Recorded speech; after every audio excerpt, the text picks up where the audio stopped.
Welcome to Men's Lab Panels 101. I'm Coach Dan Covert, and this is going to be a three-part video series that's going to piggyback on a three-part article series I did. If you haven't seen that, you can head over to my website, covertfitwell.com, or you can check me out on Substack at covertfitwell. The three-part article series is going to go into a little more depth, just kind of more than I can or I'm going to get into in this video series, as well as giving you some exact levels that you want to shoot for when testing these things, the exact reference ranges and things like that.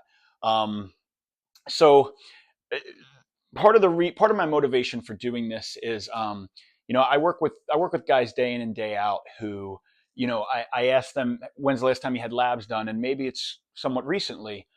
Some of these guys are natural guys. Some of these guys are on TRT, right? And I've never seen their providers properly call lab panels. And you're going to see what I mean by properly as we get into this. Um, Either things are missing, or the wrong tests are called for, or they're not interpreted properly. Now, I don't want to pile on providers in this video. There's certainly a lot of, I think, fair criticisms I could make. I also tried to also retain a certain amount of empathy for providers. I know many of them. I've sat down with many of them. Most are very well intentioned, and I try to I try to keep consideration of the fact that providers, first of all, didn't learn most of this stuff, which you might find shocking, but is unfortunately true. Second of all, they're up against just incredible difficulty getting this stuff through with their superiors, due usually to issues with billing and coding and insurance companies.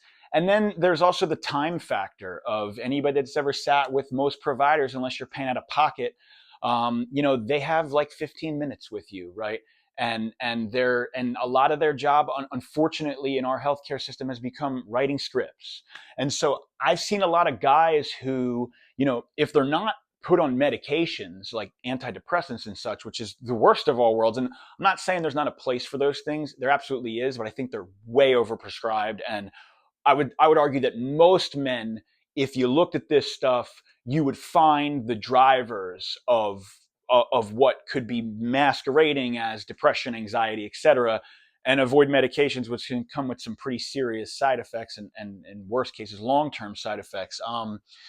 And so, and then there's also a lot of guys that I see who are on TRT, and that's fine and well. TRT is a wonderful thing, and totally harmless, and will improve your health in every way if you do it properly, which is another kind of aside to this, because I hardly ever see it run properly, like never, which we'll get into.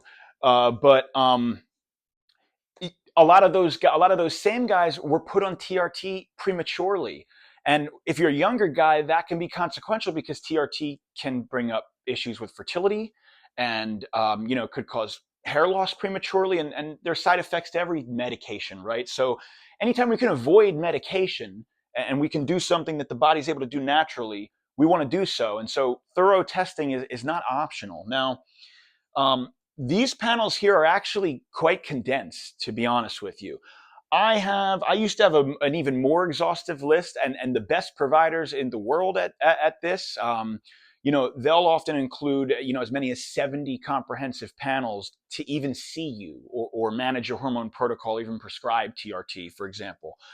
I've condensed this because I've gone through such hoops to get these tests called for with providers, um, that I've condensed to just, this is going to cover like the bare minimum basics, to make sure that, for the majority of men out there, right? If you call these and you interpret them properly, if there's any health issues, or if you're trying to dial things in, or you're on TRT trying to dial things in, these tests will be able to get you there.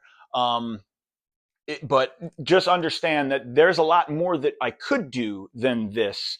And this is kind of like this is what I've reduced to. Now, I do tell clients, if you want this full list and you're having trouble, a lot of providers will unfortunately push back because they're bootstrapped, and they're not allowed to order it from their superiors, which is insane to me. But if you're dealing with that, you can pay out of pocket for these on sites like walkinlabs.com. That's actually what I use. Um, I gave up trying to get people to call my own labs. So you know, if you're going to do comprehensive like this, could run you, you know, a pretty penny into the several hundreds of dollars. But I think that for those who are pursuing their health, however you have to get this stuff called, it's more than worth it. I can tell you. Um, you know, I went through a period, just as an aside myself, for a couple of years where I was dealing with some health issues, and calling these things was key for me to get ahead of that. So for this part one video, we're going to start with our basic panels, or what I call, you know, those panels that are just, are you alive and are you well? You know, is there any disease states, things of that nature, etc. So first, we're going to look at a CBC with differential and platelets. That's a complete blood count. That's going to look at red and white blood cells, and it's going to look at things like inflammation. Are there any disease states, from everything to, you know, anemia through, God forbid, leukemia? Um, and then there's also what's called a CMP, a comprehensive metabolic panel. That's going to look at your metabolic health and things like essential organ function, liver, kidneys, etc. These two are really standard run of the mill. Like anytime a clinician pretty much calls for labs, your provider is going to call these. So these should look familiar to most people who've had any routine labs done. Then there's some optional tests that are, from my perspective, optional. So let me explain that. There's HbA1c, which if you've had routine labs and you're an adult, your provider's almost certainly called this at some point or another. And from their perspective, I totally understand why, right? They're doing general medicine, general health. HbA1c is a proxy for your blood sugar levels, kind of average over 2 to 3 months or so. That's obviously, it's the most useful test for determining, are you insulin resistant, are you diabetic, pre-diabetic. So you can see how, for a provider, that's kind of routine, especially in a country with a 60% obesity rate. I don't usually call that up front unless someone has obvious metabolic issues, right? So you got to look at my perspective. I'm a fitness and wellness coach. So if a guy is training hard, he's eating right, he's sleeping well, his lifestyle's accounted for, he's lean, right, he feels good, all those things, then I can assume that his metabolic health is dialed in. He's not diabetic or pre-diabetic. He's not insulin resistant. If I get a CMP, for example, with a CMP will give you a glucose level, which is your blood sugar, right? Just kind of at one time. If I get a fasted glucose that's elevated and there's kind of suspicion that there's metabolic issues, insulin resistance, then an HbA1c becomes useful for me, as well as, I'll call a fasted insulin panel as well. If you give me a CMP with a fasted glucose, an HbA1c, and a fasted insulin, I can put those pieces together with these other things and determine where your metabolic health is at. The last one I say is optional, again, from my perspective, is a lipid panel. So lipid's going to look at cholesterol, triglycerides, related values, things of that nature. The reason, again, for me, from my perspective, that I look at lipid as optional is because when I get guys who come to me and their training's not dialed in, their diet's not dialed in, their lifestyle, their sleep, these other hormones especially aren't dialed in, maybe essential vitamins and minerals, I don't expect a cholesterol panel would look good, right? I'm different than a general physician who's evaluating your overall cardiovascular health from a medical standpoint. And that's going to be more routine to call a lipid panel, right? For myself, I will call lipid panels as follow-up tests down the line. So once I get a guy dialed in with all of his other tests, his diet, his sleep, all those lifestyle factors, then we'll go after several months and we'll look at a lipid panel, because obviously we do want to make sure you're cardiovascularly healthy. Another reason that I'm not so keen on at least doing it up front is because a lot of people get scared when they see even slightly elevated values, because cholesterol is like the boogeyman in medicine. And for somewhat good reason. You certainly, I think most people know, you don't want an elevated score. You certainly don't want elevated LDL. The HDL to LDL ratio matters a lot. It's a little more complex than that in actuality, but generally speaking, people understand that. So if I get a guy who's not, optimized, and maybe he doesn't even know he's not optimized, and he doesn't look so great, maybe his genetics for his lipid panel aren't so great, right?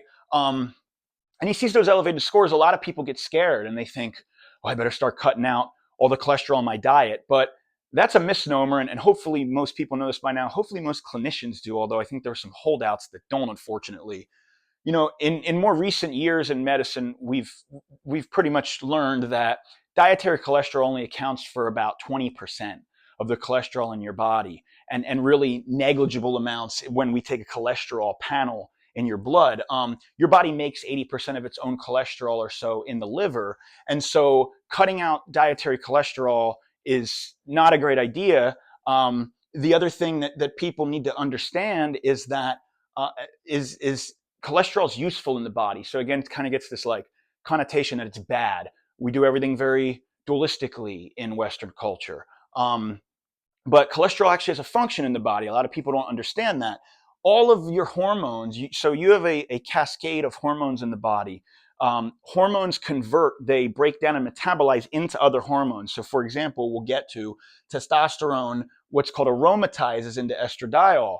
At the top of that cascade is cholesterol. So, you need cholesterol, most of which your body makes, obviously, but you need it nonetheless in order to make hormones. That's why I think sometimes lipid panels can be a little bit misleading for people or scary for people. And I'd rather call those when you're dialed in, especially when we know hormones are dialed in. Because, like, for example, if you don't have a good testosterone level, no process in your body is going to run well. And I can't expect that your cholesterol would look well upstream, right? That's why I list these as optional, but these are all tests, maybe not so much insulin, but these CBC, CMP, HbA1c, lipid panels, these are all tests that you probably had if you've had any routine lab work. And on your physician's part, that's a good thing. So those are the basics. And this first video is going to be a little shorter. This is going to go with the first part of the article, so check that out. We're going to stop there for today, and we're going to pick up next time in part 2, which we're going to move into essential vitamins and minerals. If you like this video, be sure to like it, comment. I'm always open to questions. Subscribe. There's going to be a lot more things like this on this channel. And be sure to check out my articles at covertfitwell.com or Substack at covertfitwell. Like I said, each of the 3-part videos will go with a 3-part article. They'll give you a lot more information. All right, I'll see you guys inside the next video.